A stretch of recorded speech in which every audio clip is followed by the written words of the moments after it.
Hello traders, hello everyone, my name is Grega Horvat and welcome to our new week ahead video. So I will take the stage today. Blake is away, but I hope that you will enjoy my charts. We have plenty of markets to cover. We have plenty of important data for next week, so I'm sure that volatility will be quite interesting. So if you're new to Forex analytics, you can try our services for 10 days for only $1. Okay, so still maybe on Monday we will see some slow price action because US and Canada are in holidays, so we will see how the price action will unfold tomorrow. But overall, I really think that we could be headed for more risk off during the September. We have actually we have a lot of institutions, traders coming back to their trading desks after this thin trading during summer, and we have obviously very hawkish Fed, and on the other hand we have even Powell saying that they know and they realize that high rates could actually hurt the economy and labor data. So even if we see some kind of a bad data in the next few weeks, I still think that this will remain bearish for stocks, because obviously even some bad data may not force Fed to change their policy, at least for now. So from an Elliott Wave perspective, what I'm looking for, well, I think that there are two very important charts. First are the S&P 500 versus fear index known as VIX, and then the 10-year US yield. So firstly, let's take a look on the S&P 500. Well, if we're following our analysis weeks back, I was looking for a reversal to the upside when the market has been trading down here. I said that maybe even we could potentially see a 5-wave rally. But what is the important right now is that this recovery is not in 5 waves. It was rather only in 3 waves. The most important thing is that current drop is a very sharp one and overlapped the previous swing high. So you cannot count this recovery away from that June lows in 5 waves. And whenever that's the case, you should actually look on the opposite side. It's a 3-wave recovery. So always when you see only 3-wave structures against the previous trend, well, keep in mind that this previous trend is actually still in play. So in other words, I think that this was a corrective rally. Wave B rally can be even a rally of a very complex higher degree correction, but generally speaking, I think that this wave 4 is still in play, and I would really not be surprised to see a retest of these lows here back from June. Also, if you look at VIX fear index, you can see that always when market moved to extreme highs of the fear or lows, you can actually see that sentiment has changed. Okay, so you can see that recently when we back in August, when we tested the lower side of this range, when stocks traded to the upside, well, it looks like there was a lot of optimism out there, and actually that's why market will usually make the opposite reaction. So what we have seen as response from that lower side of the range looks like that there is room for plenty of more fear, as the current weakness could extend lower, especially if we can break this trend line in the upcoming days. However, this trend line may provide some short-term bounce. So I think that generally speaking, I think that there will be again interesting support for stocks, but ideally after the VIX will reach the upper side of this range, and normally this occurs when wave C approaches the potential end zone for this higher degree wave 4. There's also another interesting scenario that we could be dealing here with a triangle in wave 4, but even this one is not bullish yet, okay, because triangles are made by 5 waves, so you need A, B, C, D, E patterns before we may look to the upside. So let's say that market will stay choppy for the next 2 months or so, then I would probably go with it into a triangle. But even this triangle, well, should be made, each leg in a triangle should be made by 3 subwaves. So even if we think that market will stay sideways here, well, you still need 3 legs down for wave C, okay? So I think that no matter how I look at this price action, I think that there is room for more weakness.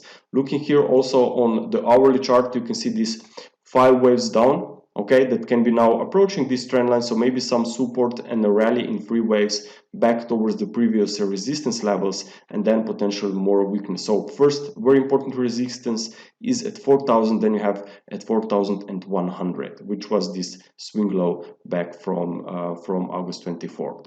Now let's take a look also on the 10-year US yields. So the 10-year US yields obviously makes it means that speculators are still believing that Fed will remain hawkish. This is driving the US dollar higher. So what we are seeing here is still an incomplete pattern. The US yields actually recently made a three-wave setback, potentially even head and shoulders top formation here that I was looking at back in August and July. But when you have very strong bearish signal that actually fails, well, that's usually the very strong opposite signal, in our case bullish signal. Okay, so because this bearish head and shoulders top formation didn't play out, I'm forced to look for potential more upside here. And in Elliott Wave terms, this makes sense, because you have only three waves of decline. You have a broken trend line here out of this downward channel, and you still have an incomplete bullish cycle when looking here back from July lows of 2021. So higher prices into wave 5, higher US yields will most likely drive US dollar even higher. So watch out for potential even more weakness on commodity currencies and even euro. But of course we have the ECB as well next week, so this will be quite important, but more about this in a second. So now let's take a look also on the US dollar index. So what I'm looking at here, it's priced already at new highs, so we should be aware that we are in a fifth wave, but even this one has a room for 112 potentially, because if the US yield still has to clear out that previous highs before we may move to the late stages of the current aggressive move to the bull run, move to the upside, I think that the US dollar index obviously has room for further gains as well. So I'm watching for more upside here. Also, we're looking at the short-term picture here on the US dollar index.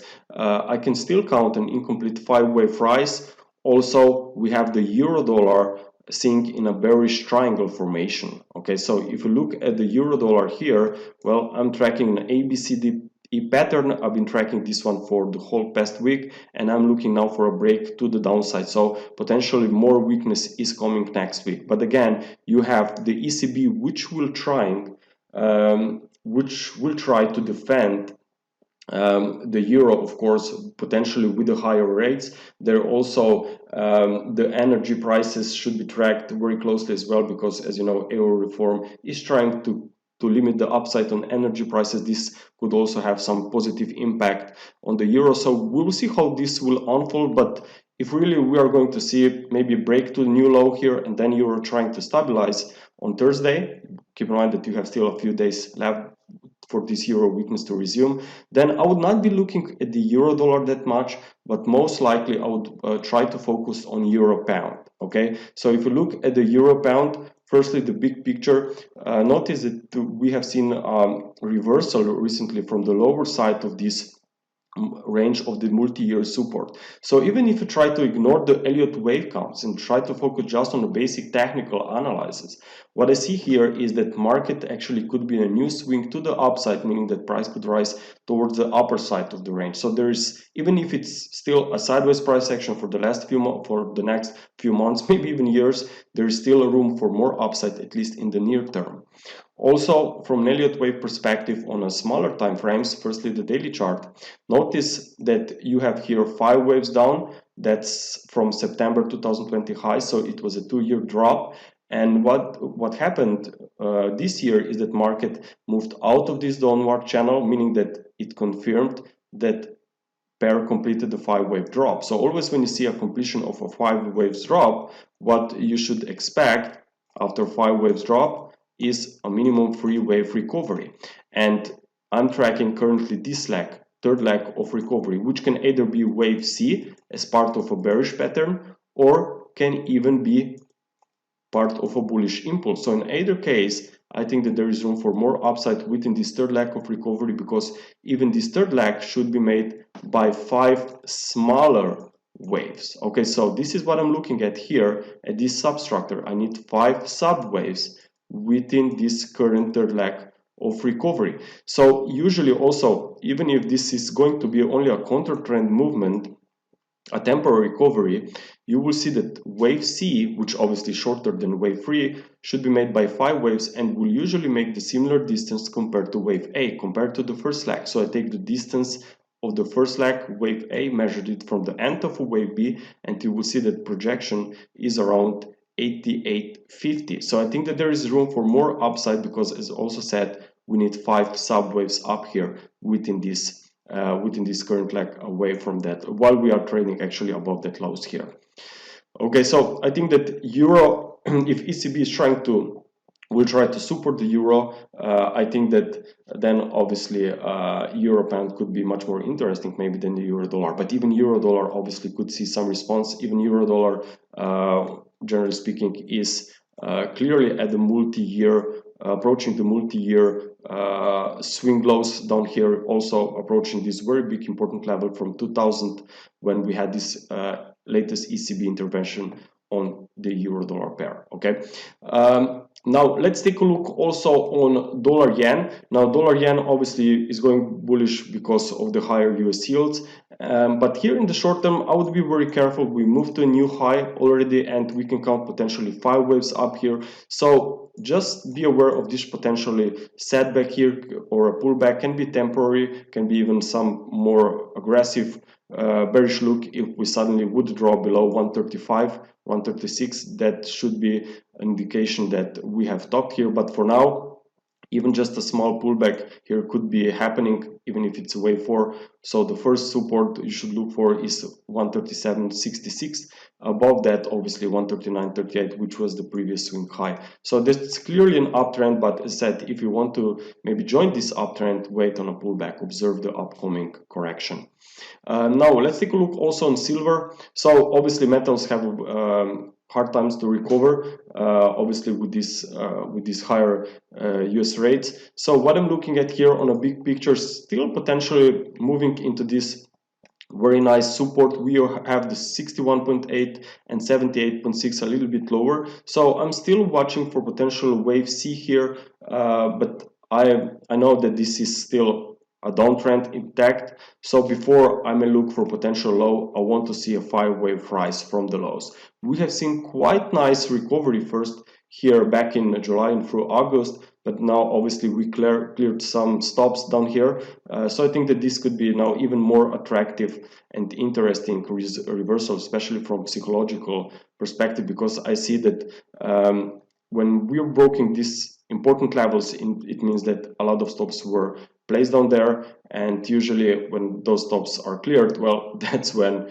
actually the market will try to turn into their primary directions of the previous 2 early longs. So we'll see how this will unfold. I'm not touching this market, I'm just observing it from a distance. I know that it could go even down towards $15 or $16. So it's important for me to see a 5-wave recovery, maybe even back to the previous swing high, before I may say that that metals are stabilizing. But with current strong US dollar, higher US yields with more upside potential there, I still think that you should be very careful with this one. Now let's take a look on Aussie. So we have the RBA rate decision next week. I think that they could go for 50%, not for 50%, but for 50 basis points hike. Their economy is doing quite bad, quite good compared to other economies.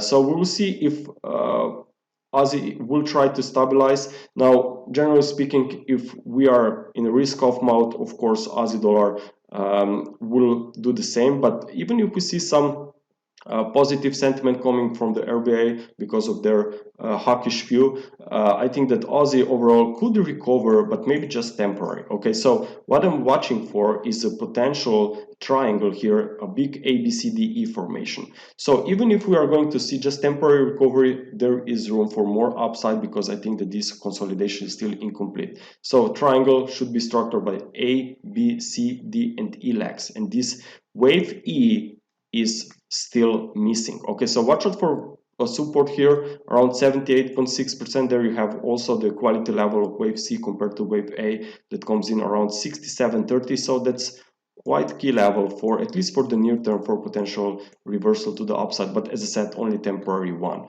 because lower stocks I think will have a bearish impact overall on the Aussie. So I'm thinking that we could actually retest the lows and then potentially see a price stabilization later this year, when also this current hawkish cycle from the Fed could potentially be coming into the late stages, especially if we'll start to seeing bad data week after week. Then we know that this will lead to recession, and obviously maybe the Fed will be forced to make some changes, or at least slow down by the end of the year. So we will see how this will unfold. But generally speaking, looking at the big time frames here on Aussie, I still think that this was a very big 5-wave drop that found a low here back in 2020, and that this breakout actually suggests that we could see more upside after the current pullback. But sometimes it's very tricky to, not easy